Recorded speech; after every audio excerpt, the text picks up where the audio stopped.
चार दोस्त एक सुनसान रात को लाइब्रेरी में बैठकर एक पुरानी किताब को पढ़ रहे थे। यह चारों किसी खजाने की खोज में थे, जिनमें से एक का नाम अर्जुन, दूसरे का नाम रिया, तीसरे का कबीर और चौथे का समीर था।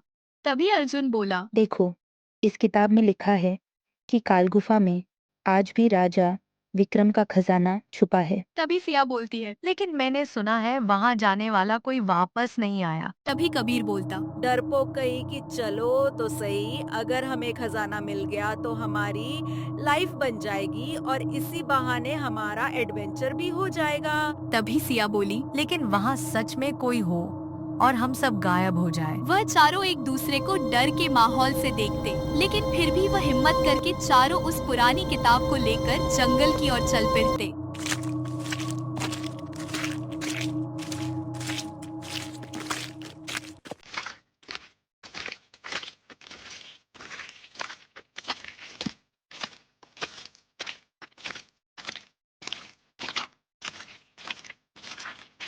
वह थोड़ी दूर चलते रहे। तभी समीर बोला, यही वो रास्ता है काल गुफा तक जाने का। लेकिन इस किताब में साफ लिखा है जो काल गुफा तक पहुंचा वो लौटकर वापस कभी नहीं आया। तभी सिया बोलती है। मैं अब भी कहती हूँ यहाँ से निकल जाना ही हमारे लिए ठीक हो। तभी आसपास से अजीब सी आवाजें आती है और पेड़ से कोई परछाई गुजरती है।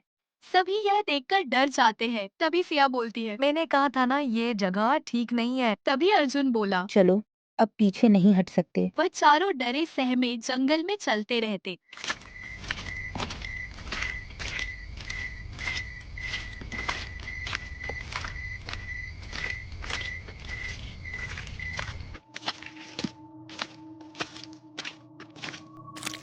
तभी थोड़ी दूर चलने के बाद उन्हें एक टूटा फूटा मंदिर दिखा, जिसके पीछे काले पत्थरों से बनी एक गुफा थी। तभी अर्जुन बोला, ये वही काल गुफा वाली जगह है।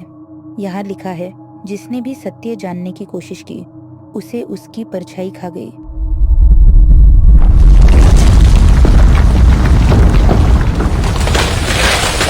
गुफा में काफी अंधेरा था। तभी अर्जुन ने टॉर्च निकाली और टॉर्च को चालू किया।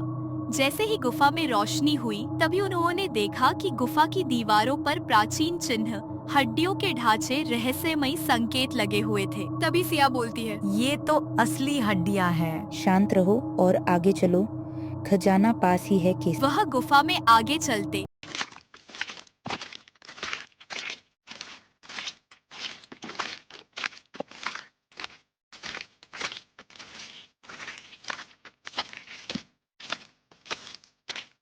तभी कबीर को एक छुपा हुआ पत्थर दिखा।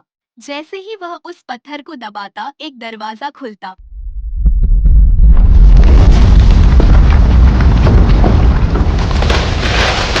और सब उसके अंदर चले जाते। वह जैसे ही गुफा में घुसते, अचानक से गुफा बंद हो जाती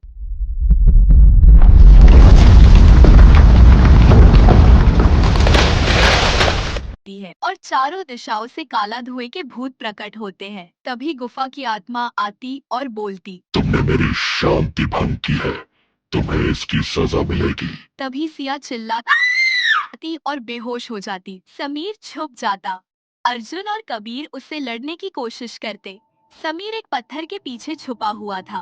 तभी उसके हाथ में वो किताब लगी, जिसकी मदद से वो यहाँ तक आए थे। वह जैसे ही किताब खोलता, उसमें आत्मा को शांति दिलवाने का सच लिखा होता। वह पढ़ता कि वह आत्मा असल में एक राजा की आत्मा है, जिसे उसके सिपाहियों ने धोखा देकर मार दिया था। तभी समीर चिल्लाते हुए बोलता, सुनो, इस आत्मा को बस सत्य से ही मुक्त किया जा सकता है। सत्य। यह आत्मा एक राजा की आत्मा है, इसे सिर्फ न्याय चाहिए। इसे धोखे से मार दिया गया। तभी अर्जुन जोर से पढ़ता, राजा को न्याय दो, उसके नाम की माफी मांगो। सभी मिलकर आत्मा से माफी मांगते हैं।